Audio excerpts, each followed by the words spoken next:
Welcome to the channel, everybody. I am Aesop Grim, and this is my second chronicle in Skyrim, the Septimus 3 wabbajack mod list for Skyrim SE.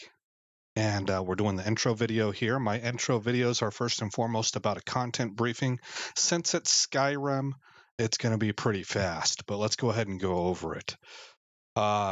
ESRB gives this an M rating, mature, 17 plus, for blood and gore, intense violence, sexual themes, and use of alcohol. If you want more info, they do have a paragraph here with more descriptive, a description, a better description. And you can just Google Skyrim ESRB to get more info there. My go-to site is commonsensemedia.org, and they have it rated for age 15 plus. They give it 5 out of 5 stars, and they don't have really any description here, at least not at the part that I found. I might be at a different section of the website.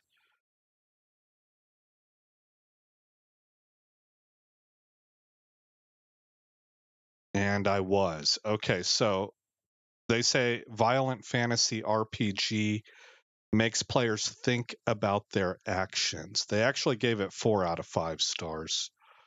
So, anywho, there you go. That's that's interesting. So regular Skyrim got 5 out of 5 stars. Skyrim Special Edition gets 4 out of 5 stars, and I wonder if they docked it because they're like, you're making us pay for the same game again, you jerks. But the upgrade to Special Edition was about going from 32-bit to 64-bit architecture, so it actually was kind of a big deal. But anywho, that's going to do it for the content briefing. Let's go ahead and move on. So you guys that have been following me are familiar with what my motivations were here. Each year, like Halloween is kind of, I love this time of year. I like Halloween, I like Thanksgiving, I like Christmas. And I think it has to do with having nostalgia for traditions that go back for all my life and go back generations. And so I've really just enjoyed the feel of fall in general.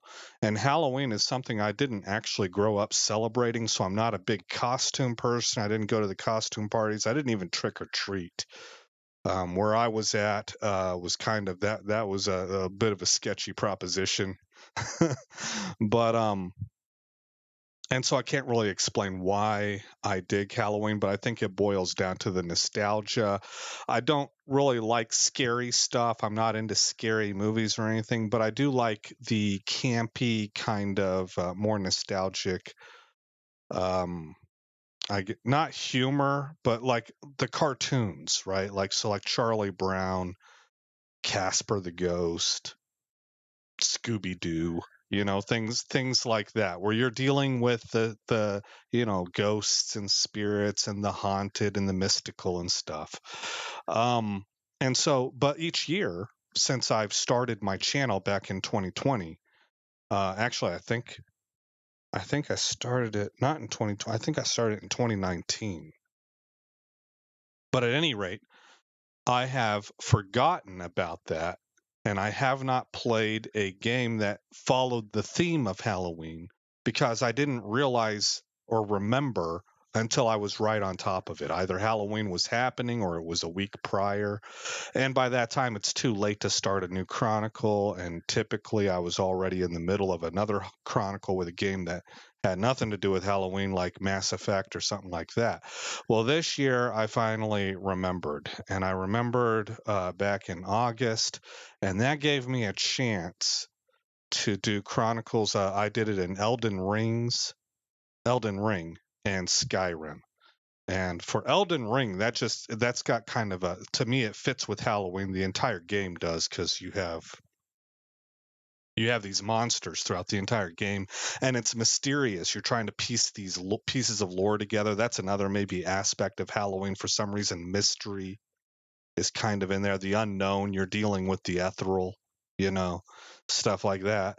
But for Skyrim, what I really want to do is I want to do Dawnguard. But whenever you're dealing with the Septimus 3 mod pack, Dawnguard doesn't begin until level 20. You won't even get the invitation. So I really needed to catch this ahead of time, and I'm thankful that I did, because it actually took me longer than what I was anticipating. We're now on October 9th, and I wanted to be starting this chronicle on October 1st. But I went ahead and got that first chronicle done just a day or two ago, and that was all about getting our guy up to level 20. So now we're there. And our guy now is starting to feel kind of powerful. He's a paladin type, similar to my Elden Ring holy warrior, and he seems to be coming into his own. The enchanting and smithing are getting up there. He needs to build up his archery skill so that he's better with his crossbow, and then he's got points that are going to need to be spent in the restoration tree to improve his sun spells and his power against undead and stuff. But all of that is the character development that's supposed to happen in this chronicle right here. So I'm excited that we're going to get this started. And that's what we're aiming for. We're going to go. I've never done this before. I've owned the Dawnguard DLC since day one. I've never played it. Never. I haven't touched a single iota of Dawnguard, with the exception of facing vampires in the towns, because there's a pickup in vampiric activity. And so this is going to be especially exciting for me. But that said, there's probably going to be plenty of mistakes made also. So kind of bear with me with that. And we'll just kind of see how it unfolds. I am especially looking forward to seeing the contrast in personalities between Avienda, a modder added follower that I picked up in Chronicle number 1 that's included in the Septimus 3 mod list, and Serana. And I haven't confirmed this, but I would be absolutely totally shocked if the Septimus 3 mod pack didn't include the big huge Serana mod that adds the professional voice acting and all that. And so I'm expecting that to be the case. Septimus 3, I think I saw recently it's over 1,000 mods. I mean, wow. So it should be exciting. I'm really looking forward to it. We are joining the Dawnguard. It'll be interesting to see if their armor, which I've always intended on wearing, is even better than what I've got on, because my orcish armor might actually be better. And that is something that unfortunately I didn't think that out clearly, because I really wanted to wear that Dawnguard armor. We might do it anyway. I don't know. But we are axe specialization, because I had heard that there's a really good Dawnguard axe. We're using crossbows. I hear that there's a good crossbow for Dawnguard as well.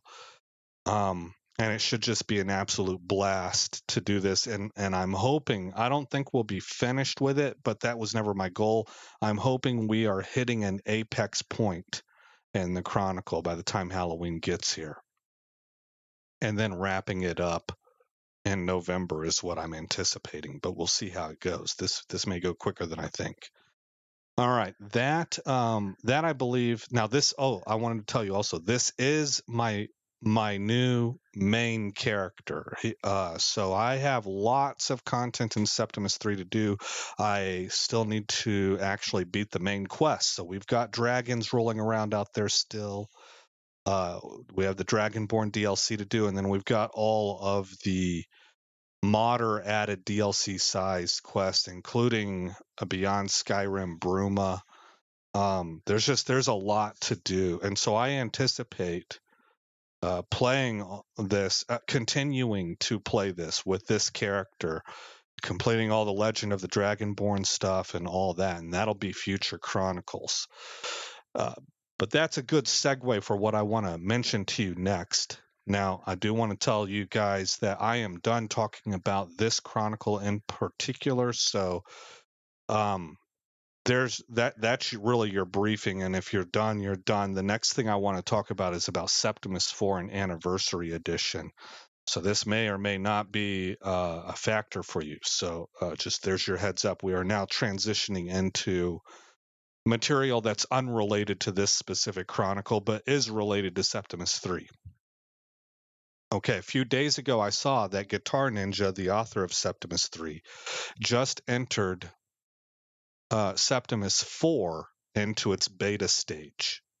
So that was a little surprising. I don't know how long Septimus 3 has been out, but evidently Septimus 4 is about to become prime time.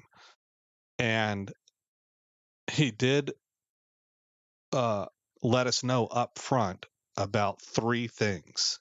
Number one, if you listen to the end of my last chronicle, you kind of are aware of this already, but I'm going to talk about what I'm planning to do as well. So number one, he got permission from the very popular The Phoenix Project to use their mod as a graphics base. So lots and lots of feedback out there talking about how pretty the Phoenix flavor is. But what Guitar Ninja brings to the table is an expertise in how to optimize things. And so he is promising similar performance that we've come to expect from a Septimus mod pack. That's really what has his name on the map, is that it's he builds very, very good looking mod packs that are nevertheless extremely light in their performance hit. So being able to take something as pretty as the Phoenix Project and then deliver high performance on top of that is that's a pretty lofty promise, but I'm sure that he can do it. It probably has to do with not adding a whole lot of scripted things into the game and stuff of that nature. So it'll keep that FPS high. For guys like me that record and play on one machine, that's helpful. So there's that. The other thing is that it will be exclusively for Anniversary Edition. Now that's a bit of a hard pill to swallow for me, because like a ton of people out there, I play on the PC. I don't have Xbox or PlayStation. I play on the PC. I have access to tons of mods. I don't really need Anniversary Edition. I keep looking at it. I keep checking out review videos, and I don't see it. That said, $20 isn't a whole heck of a lot, but on principle, it kind of leaves a bad taste in my mouth that Bethesda keeps asking me to buy this game over and over again. The problem with that is that it seems like a number of mods and mod lists are moving towards exclusive support for Anniversary Edition, and that in itself seems to be an inevitability. That's why it's frustrating that Bethesda keeps doing this, because it is going to drive the mod community to keep up, and that just forces everybody to buy that, whether it's a good buy for them or not. If I was a console player, I might say differently, but my understanding is that for PC especially, that it's a raw deal. And so that's a bit frustrating for me, but not necessarily a deal breaker. As I said, $20, I can find that. It's more of the principle of the matter that irks me. However, the other thing that's going on is that he's getting rid of Legend of the Dragonborn. He does not play its Legacy. He doesn't play Legacy of the Dragonborn, and he also kind of feels like it imbalances the game. There's a lot of extras that Legacy of the Dragonborn comes with that kind of pump your character up, I guess. He is replacing it with a museum-like mod, another mod. I don't remember what it's called, but it puts a museum that's only accessible through the Throat of the World.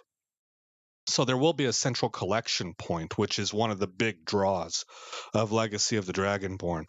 But as someone who's never played LOTD and having just been exposed to it, my jaw is so on the floor at the design of that, and I'm kind of in awe of it, and I'm amazed with it. So I really want to play it. And if I were to move to Septimus 4, there's also it kind of feels, because I'm also moving to Anniversary Edition, kind of feels like I have to start this over again. I already started a new main character for Chronicle 1 and now Chronicle 2 with Dawnguard. I'm not the hugest fan of necessarily starting a third main character and doing that all over again. And so I don't know what my final answer is going to be. This is all still swirling in my head, but when you throw all of those factors together, what I am leaning towards right now is just sticking with Septimus 3 and Special Edition and this character. And maybe after I've played through all of that content, I might consider Septimus 4, but heck, I might move to Wildlander also. I don't know. You know, what I do know is that I've got a character going that I like. I've got Special Edition that I'm happy with. I was willing to pay for the upgrade to 64-bit edition. It would have been free for me, but I was in college and Skyrim had been off my radar for years, so I totally missed the window to upgrade for free. So I had to buy Special Edition. But moving from 32-bit to 64-bit architecture was worth it. I'm happy with Special Edition. And I have a ton of content left in Septimus 3 to investigate. So I really feel like I'm in a good spot just sticking. Now, I might change my mind in the future. I haven't really decided yet. It's also possible that I could transfer my character over, that I wouldn't have a corrupted save file after updating to Anniversary Edition. In fact, I think that's likely. But just moving to Anniversary Edition and knowing that it does have a few different things to offer, regardless of whether or not I feel like they're worthy of a DLC price or not, just kind of leaves me feeling like I would want to start from scratch and maybe even just start with the vanilla playthrough, the vanilla start. But so all in all, I've kind of come to the position that I think I'll just wait. I'm going to stick with this character, with Special Edition, and with Septimus 3, and we will go from there. But that should that's really all I had to say. I can't think of anything else I would want to let you know about. I think that's the entirety of what I wanted to get out there. So I will say again, I'm Aesop Grimm. Oh, you know what? There is one more thing. Audio.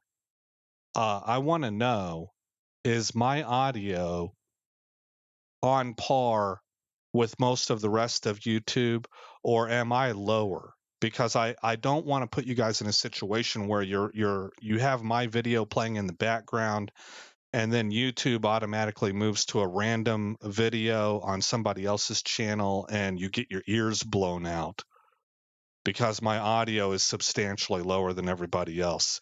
And I don't think that that's the case, but I have seen a few videos on YouTube that are significantly louder than mine, and it makes me want to ask the question and make sure. So we're looking for not just a small sample size, we mean like in general with the average of what YouTube has to offer. Am I a lot lower in audio where you have to really crank your speakers up and you don't have to do that with other people? If you could let me know that, please, that would help me tremendously as good feedback for how I run my channel. And if it's not a problem and nobody leaves a comment, then that's what I'll assume. I'll assume that it's not an issue at all. All right. So again, I'm Aesop Grimm. Thank you for coming by the channel. I hope you saw enough in this intro video to whet your appetite enough to give the first 1 or 2 episodes a shot, see if you like my play style. But even if you don't, it's more important to me to wish you and yours the best. Wherever you're at, whatever you believe in, whatever your background is, we may have disagreements on things. We may have disagreements on significant things. But in this moment, from one human to another and one gamer to another, I would really just like to pass on my heartfelt hope for that things are well for you and yours. And on that note, for those of you who are going to stick around, I will see you in the next episode where this story begins.